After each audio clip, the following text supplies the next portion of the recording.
Vale. Informação com credibilidade.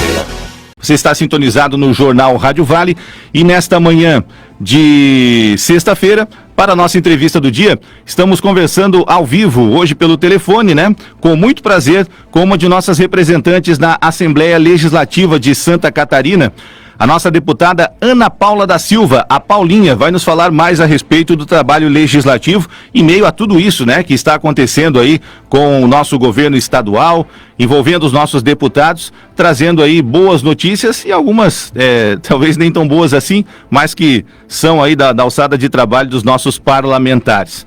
Paulinha, bom dia, obrigado por estar nos recebendo, viu? Eu que te agradeço pela oportunidade, querido. Mais uma vez, poder falar com o nosso povo aqui da região, para mim é um grande prazer começar o dia conversando contigo. Ficamos todos preocupados dias atrás quando veio a notícia de que a nossa amiga, a nossa deputada, havia contraído, né, a Covid-19. Como é que foram esses dias? Conta pra gente. Ai, meu amigo, não gosto nem de lembrar, porque foi bastante difícil, assim, foram 30 dias muito difíceis. Mas eu me sinto muito grata por ter tido o privilégio de passar por isso, assim. Eu tinha um pouco de medo já de pegar a Covid, porque eu já tenho comorbidade pulmonar, né? Já tive agora a 12ª pneumonia, então eu tinha um pouco de preocupação, mas graças a Deus eu já estou excelente, assim. Claro que a gente fica com algumas sequelas, o fôlego, o cansaço, né? A gente tem ainda um pouquinho de falta de ar, mas perto do que muitas pessoas aí que sobreviveram também têm de problemas, eu acho que não é nada, né? E estou muito grata a Deus por ter permitido que eu estivesse aqui, né? Verdade, verdade. Felizmente superado, então. Bom, é que é uma doença muito traiçoeira. Cada pessoa, por conta das doenças, do organismo, daquilo que a gente já tem no nosso histórico, ela age de uma maneira, entendeu? Verdade. A gente não consegue saber, esse aqui vai sobreviver, esse vai morrer, esse vai passar mal, não dá. E ela é muito devastadora, né? Mas como bem nos fala, algumas pessoas acabam estando mais suscetíveis a contraí-la, né, Paulinho? Sem dúvida. Muito bem. Bom, felizmente, então, como eu frisei, superado esse capítulo aí. Vamos falar, então, a respeito do trabalho legislativo, até porque nós estamos tivemos um ciclone bomba dias atrás aí que bagunçou bastante estruturas e agora algumas situações também bagunçando bastante aí o trabalho em torno do nosso governo estadual, como, por exemplo, esse processo aí do impeachment do nosso governador, também da nossa vice-governadora, né, o Moisés e a Daniela Rainer, também, assim também como o nosso secretário de administração, Jorge Eduardo Tasca, que foi então aceito, né, pelo presidente da casa, o deputado Júlio Garcia. Como é que você está vendo essa situação? Conta um pouco pra gente, Paulinho. Bem, assim, primeiramente, assim, eu quero te dizer que eu concordo com o sentimento de muita gente do setor produtivo, inclusive, que entende que essa não é a melhor hora para a gente discutir politicamente o impeachment de um governador, né? A gente ainda está enfrentando uma pandemia que deixa rastros não só na questão de saúde, mas também na economia. E eu, francamente, assim, eu te digo, eu conheci, na verdade, o teor da denúncia no dia de ontem, quando ela foi ofertada pela mesa diretora, quando foi lida, mas eu, francamente, assim, eu não consigo enxergar razão de afastamento do governador por essa causa. Certo. E eu explico, houve aí, e vai ficar provado isso daqui a pouco no processo, uma discussão de direito difuso de uma categoria que tinha decisões judiciais favoráveis também para a equiparação salarial, cuja decisão, inclusive, não foi nem do governador, é um ato administrativo de governo que foi tomado, e no momento em que o Tribunal de Justiça disse, temporariamente, até que se resolva isso, para de pagar, o governador parou. Não houve um descumprimento legal a ponto de provocar um impeachment. Eu falo para todo mundo, isso não é motivo. Para mim, para minha consciência de cidadã, o que é motivo para afastar um governador eleito pelo povo? Ato corruptório direto, ou improbidade administrativa intencional, porque a não intencional a gente ainda discute judicialmente. Claro. Então, eu temo pela democracia. Eu acho que esse não é o motivo. O dia que tiver um motivo real para impeachment o governador, tudo bem. Agora, por outro lado, assim, o que eu enxergo? A denúncia chegou. O denunciante, no meu ver, apesar de ele não ter credibilidade nenhuma, ele cumpriu o rito. Ele cumpriu o rito que se exige para o protocolo de um impeachment. Então, a LESC admitiu o processo nessas circunstâncias, sabe?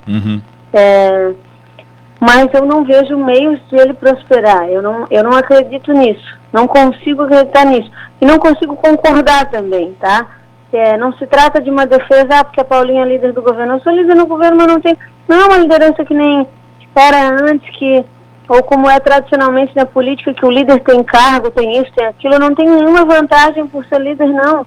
Sim. Eu assumi essa função para ajudar no diálogo do governo, aí veio a pandemia, enfim, o que a gente conseguiu construir de efetivo com o governo foi a questão do pagamento das emendas. Tem muita gente que se queixa ao Moisés, que o Moisés não é simpático, que o Moisés não conversa, que o Moisés é arrogante, é isso, é aquilo. Mas por mais que ele possa ter os seus defeitos, o seu jeito, eu não posso dizer de modo algum, como parlamentar, e nenhum outro pode, que o governador não tem feito gestos em benefício da população por intermédio do parlamento. Nós vamos entregar até final de ano quase 500 milhões de reais de emendas parlamentares, das quais quase metade desse valor são fruto de emendas do exercício 2018, Sim. que ele não tinha nem obrigação fiscal de pagar, e mesmo assim ele decidiu honrar para quê? Para prestigiar o parlamento e, por intermédio dele, fazer chegar recursos na cidade. Nesses próximos dias, agora dia 31, eu também tenho uma emenda para Tijucas, para a área da saúde, que a gente vai levar e entregar para o prefeito Paga, para ele poder aplicar esse recurso no cuidado com a saúde do povo de Tijucas, entendesse? Claro. E assim como as nossas emendas aqui na região vão chegar a quase 5 milhões de reais. Eu, uma deputada, tu imagina os outros todos, né? Então, a gente vai trazer recursos para, de certa forma, também aquecer a economia e ajudar no enfrentamento da saúde. Então, se o governador conversa mais ou menos, isso não é questão, mas ele está tomando gestos, está tomando atitudes, né? Aquele que não gosta do governador, daqui a pouco vai ter uma eleição e aí pode manifestar no seu voto a escolha de um outro candidato. Mas por qualquer motivo fútil, a gente não pode atribuir ao Instituto do Impeachment a condição de trocar esse por aquele. Eu não acho justo. Por mais que se tenha simpatia ou não pela pessoa, né, do governador Moisés, ou então era sabido, né, que ele não era um político de carreira quando foi eleito, e acho que até por isso alavancou bastante para muitas pessoas o fato de terem votado no governador atual, o governador Carlos Moisés, porque estavam, segundo muitos relatos que a gente ouviu aqui durante a campanha passada, fartos da política velha, né, e estavam dispostos, então, a admitir uma nova forma de governar o Estado.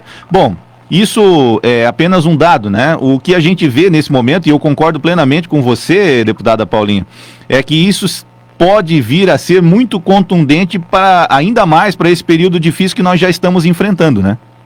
Sim, e de verdade, assim, ó, vamos aqui, eu não quero aprofundar essa discussão e não quero ter gente que diz, Paulinha quer mudar o foco. Eu não quero mudar o foco de nada. Além de tudo, de verdade, o denunciante não tem a mínima credibilidade para discutir um assunto dessa natureza, gente. Eu não estou querendo fazer ataque pessoal a ninguém, né? Mas assim, eu não acredito que um homem que violenta, que bate numa mulher, que agride uma mulher violentamente, fisicamente, tenha condições efetivas de... Eu deixo a pergunta para vocês, eu não vou nem fazer juízo de valor, né? Pelo que a gente conhece das nossas relações. Muitos de nós tiveram a infelicidade de conhecer casos semelhantes, né, de pessoas agressivas, né? Para e pensa, o que você acha, qual é o juízo de valor que você faz de uma pessoa que toma uma atitude como essa, né? eu acho que falta muito credibilidade também para o denunciante. Isso para mim conta muito. É claro que o fato em si, ele tem que ser analisado a despeito disso, né? Mas a gente vê aí que tem uma motivação política, uma motivação de rancor, e não uma motivação para o bem do Estado, para proteger o Estado. Eu, francamente, não consigo ver isso. E tu já me conhece há tempo, a nossa região aqui que conhece o meu trabalho, sabe do como eu sou franca. Eu tenho trabalhado pela unidade, né? E essa unidade está construindo 500 milhões de reais em benefício da população, fruto, sabe do quê? De uma economia gigantesca que o Estado fez, de uma série de medidas corretas que ele tomou, que permitiu que a gente tivesse esse dinheiro, esse recurso salvaguardado para entregar às cidades. E eu vou fazer de conta que eu não estou vendo isso, porque eu não gosto do governador, porque eu não acho ele simpático. Puxa vida, é uma questão muito de bom senso também, sabe? Claro. Bom, já que a gente está falando então aí das emendas, vocês são representantes das nossas regiões, devem ter ouvido bastante, assim como a gente ouviu aqui através dos microfones das nossas emissoras, as reclamações dos prefeitos quanto à perda de arrecadação, as dificuldades financeiras, e essas emendas aí que agora vêm aos nossos municípios são de grande valia, ainda mais num momento difícil também para as nossas cidades como esse, né, Paulinho? Sem dúvida. Eu não tenho nenhuma dúvida de que esses recursos vão ajudar, inclusive no processo econômico das cidades, sabe? Porque, claro, 25% desse valor, que vai ser pago até 15 de agosto no máximo, é para a saúde. Mas nós também temos todo um volume de recurso que vai ser distribuído para educação, para obras de infraestrutura, turismo, desenvolvimento econômico.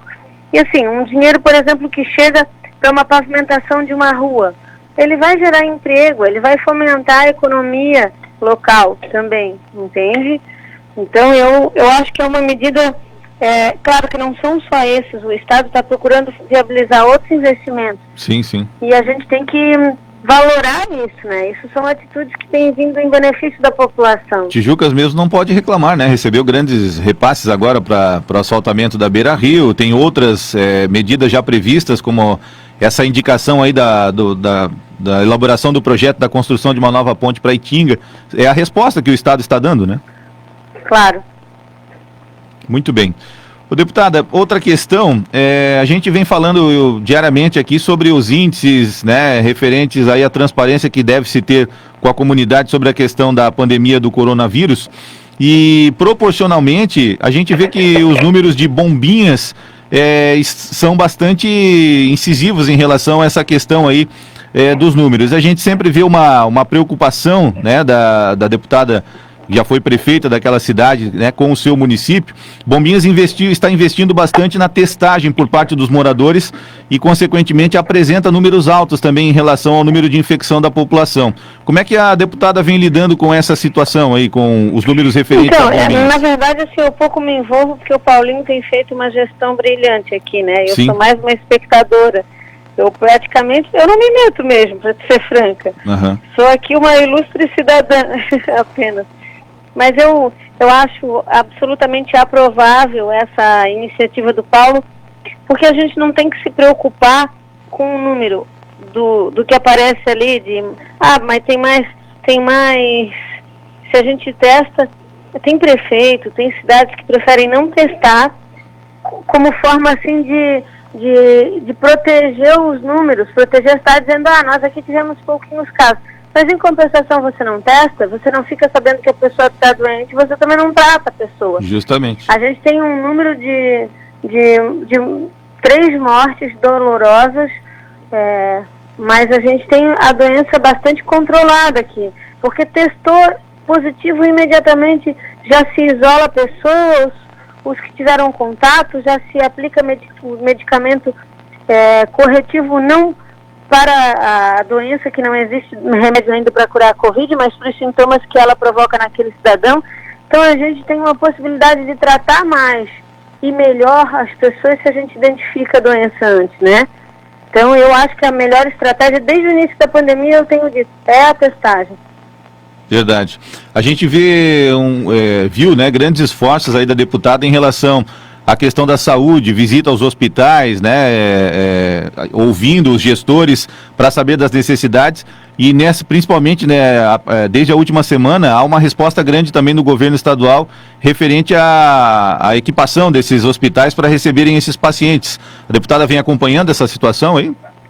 Diariamente. Essa é a minha primeira tarefa. A gente começa o dia trabalhando, fazendo os contatos com a equipe da saúde estadual. O secretário André está fazendo um belíssimo trabalho também, técnico, né? Nesse enfrentamento, e contato com os hospitais e contato com os municípios. É a primeira tarefa do dia. A gente tem feito esforços, e é isso, assim, eu não quero enaltecer o meu próprio trabalho, não, Sidney. O que de fato eu acredito é na conjugação de forças pelo bem comum. Cada um tem que dar o que tem de melhor nesse momento em favor da população. É para isso que serve uma função de um agente político, de um agente público, né? Uhum. E eu não vou aplicar o meu tempo reclamando. Eu vou lá, deu errado, eu vou lá e reclamo para quem precisa para resolver, sabe? E é essa pegada que muitas vezes num momento de intolerância a gente não consegue fazer compreender, né? Mas é o caminho certo e é o que eu acho que funciona. Perfeito. Para essa semana, qual que é além dessa questão aí da ontem a apresentação, né, do impeachment, do processo do impeachment, e ainda dessa questão da destinação das emendas, quais são os demais focos aí para essa semana no trabalho de vocês? Na verdade, a gente tem surpresas diárias, né, Wagner? O Sidney, Sim. A gente aprovou agora também uma lei que permite que os recursos para os hospitais filantrópicos sejam repassados fundo a fundo. Então nós tínhamos dinheiros que chegaram em novembro, dezembro, fruto de emendas parlamentares federais, que não eram liquidados porque a gente não tinha um diploma legal que permitisse fugir da burocracia convenial. E a gente aprovou uma lei nesse sentido que vai passar a ser colocada em prática agora e vai facilitar muito o serviço dos funcionários da saúde nesse sentido, viabilizando a chegada de mais recursos nos hospitais. E a gente tem trazido, a Assembleia é assim, né, ela é uma caixinha de ressonância em que todos os sentimentos da população acabam chegando por ali. A gente tem 40 líderes, pessoas que representam todas as regiões e as mais diversas causas. Então a gente tem assuntos novos chegando diariamente. Perfeito.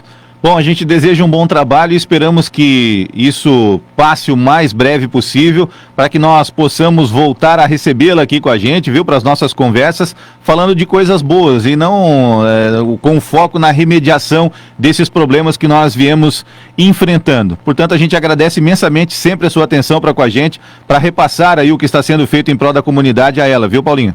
Obrigado, meu amigo. Que Deus te abençoe. Em breve eu vou estar aí também pessoalmente, tá? Beijo, fica com Deus. Muito obrigado a você que nos ouve através do rádio. Acompanhe também o nosso trabalho via internet. Se inscreva no nosso canal do YouTube, Rádio Vale Tijucas, e siga os nossos perfis no Facebook, no Twitter e Instagram. Basta procurar Rádio Vale Tijucas.